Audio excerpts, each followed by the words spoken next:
After covering our prerequisites, in today's session we will learn about the interface of Step 7 MicroWin, and also we'll see how you can use user manual effectively for MicroWin, or you can say S7-200 models.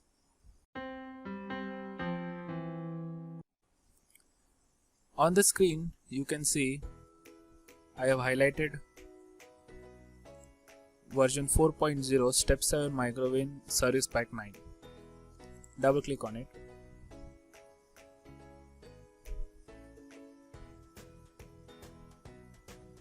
The highlighted area on the screen you are observing is called as the navigation bar. The area adjacent to navigation bar is called as instruction tree. You can see it highlighted on the screen, and this complete whole area is called as program editor. Here we will be developing our program. At the top you see there is a toolbar, and this complete area is commonly known as a ribbon. In file you can see the usual options, that is open a new file, open an existing file, close it, save as, make it as password protected, import data, export data, upload, download, and etc. In the view option you can see the different types of programming languages that is supported by MicroWin. As of now it is STL, Structured Text Language, Ladder, and FBD. If I select STL, let's see what happens to my program editor. You see the rungs have been gone. Now it is allowing me to write the structured texts. Again, if we come back to our view and select FBD, we see the networks available, and here it is allowing me, it is giving me these blocks where I have to design the logic as per the FBD protocols. However, we will be working with ladder diagram, so let's be on ladder diagram as of now. In the ribbon bar, the major options which are our basic concerns, those are compile and compile all. Apart from this, upload and download. These options are basically when your PLC is connected to view actually what happens when you toggle a button from physical sources, and this table you see is for defining the local variables. At the bottom there is one window. This you can call it as a status window. It will tell you if there is any errors or not, if the program you have designed is okay, is error free, and all those things you can view here. From navigation bar window, the most common things we will be working around are this program blocks. When you will select it and here you are somewhere else, if you select it you will directly jump to your program blocks. Symbol table, here you will create symbol and corresponding addresses. However, it is not necessary that you have to first create symbol and address, then you have to call it in your program. You can do the same from here, and accordingly whatever you will do here, whatever you will define here, it will reflect in the symbol table sequentially. Apart from this, cross reference, it is very important to have an idea about cross reference, why it is important and how it will be useful. We will see this in the next sessions. Next is communications. Setting up the communication means if you have configured the PGPC interface, then according to it, just you have to come here and double click on it if your hardware is connected, and this set PGPC interface, it will open your set PGPC interface window where you can select the interface parameter. As per the interface set over here, the communications will occur and it will detect your PLC. What model you are using, at which remote location it is, what is the baud rate, all those things it will be described here. Once it is connected, it will show you the small PLC icon. As of now there is no PLC connected, that is why it is showing this message. I'll just ignore it, it is not important to me. So this was about navigation bar. In the instruction tree pane you see this project 1. If you double click on this watch new, it will take you to internet page, which is as of now not required. The next thing you see is the type of CPU you will be using. If you double click on it, you have the liberty to choose the type of PLC. You can see the type of model. You can see from this PLC type drop down menu the CPUs available to me. However, our CPU is CPU 226. Okay, and version, again you have to look at the PLC to know the version. However, while working with simulation, it is not necessary to choose PLC type and CPU version. It is not mandatory, so I'll leave it like this only. Whatever the previous PLC it was, previous CPU it was 224 REL relay type. When I'll expand this program log, again it is showing me the same thing. Okay, so same thing here, same thing here. Symbol table, this symbol table and this symbol table both are same.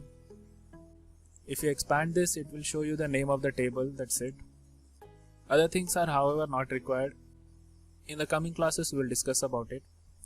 As whenever it is required, there I'll give you a brief description about it and we'll go forward. Cross reference, again the same. Okay, communication, again the same from here and here. Wizard and tools, no need to touch it as of now. We'll work on it in the later sessions. Now you see this instruction, just expand it, and here you will see things which actually matters to us and which is actually required to do programming. Now to use it, first you have to make sure that you are in the programming window or program editor window. So if I select this program block, I am at the program editor window. If you expand this, you will see different types of contacts, different types of coils, and whatever the instruction you need, you can expand it from here and you can select the required instruction. Or in the program editor, when you select the particular rung, at the top you will see this ribbon area gets activated. I'll show you again, just look at here. So if I select this, see, this is now deactivated. Now I can't choose anything. If I select the particular rung, then it gets activated and I can use the required instruction. Now what I was trying to do from here, what I was trying to take from here, same thing I can do from here also. Just select this rung, it gets activated. Select this contact and you will see the entire list of coils or instructions or contacts. If I want to choose a counter, timer, something like that, then I have to again make sure that my rung is selected and I have to select this box. If I select this box, all those options will appear here, so I can use them whichever I want, however I like it. When programming to Siemens, we see networks. Network 1, network 2, network 3, network 4 and so on. Okay. Although we know that it is the rung that matters to us, but in Siemens there is a concept of networks. These networks are here to reduce the complexity of your programming. You can also name your networks. If you double click on it, if you select it, you can change the name. Say latch. If you want to add comment to a network, you can add the comment also for latching the output. So it actually helps a lot while creating a program. It reduces the complexity to a programmer. So if the programmer knows that at network 1 here that particular program is because of which it is creating some problem, he can directly come to that network and rectify that issue. Apart from this program editor window, in this we have my main OB1 window. This is nothing but my OB block. OB is nothing but organization block. Then I have SBR at the bottom. You see the 3 tabs, SBR0, INT0. SBR0 is subroutine and INT is interrupt. Now what are these subroutine and interrupts? After covering a few concepts, we will come to this subroutines and interrupts and we will see how it actually affects our programs. Now, suppose a few things may be missing in your program, few instructions may be missing in your program. You can add those missing instructions in your library also. How to add any instruction into the library, that also we will learn. As of now, we know our user interface of Microwin Step 7 window. It is not that important, but however, I just wanted to give you a brief idea in the environment we will be working with. That is why I have created this session. Now after this, after having an idea about our Microwin user interface, allow me to show you how you can access a manual, how you can use the manual for programming. On my screen you are seeing S7200 system manual EN US. I'll double click on it. You see this manual.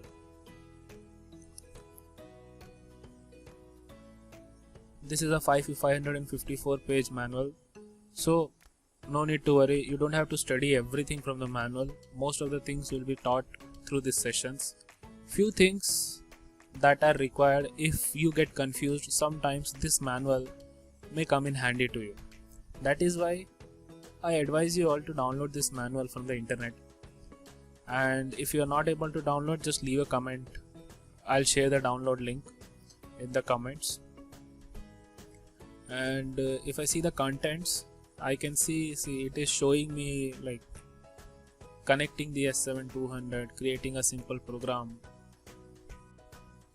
then installing S7200 devices, how to wire it, then programming concepts, basic elements of the programs, okay, instruction set, everything is given in the manual. It's just you have to read it. However, reading is actually won't help that much, but however it will help you to get an understanding about the concept. That is why I just sincerely request you all to download the manual and go through the manual, have a look at it and try to remember at which page you can find certain things. For example, here as of now you don't need to worry much, just you should know where is my instruction sets.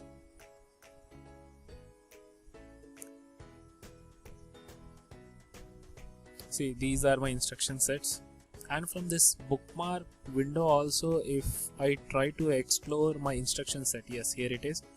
If I see my bit logic, expand my bit logic, see here I am.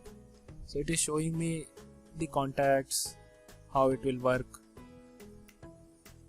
what is the operand, what type of data type it is supporting, how the output is generated. See here, you can see the ladder diagram.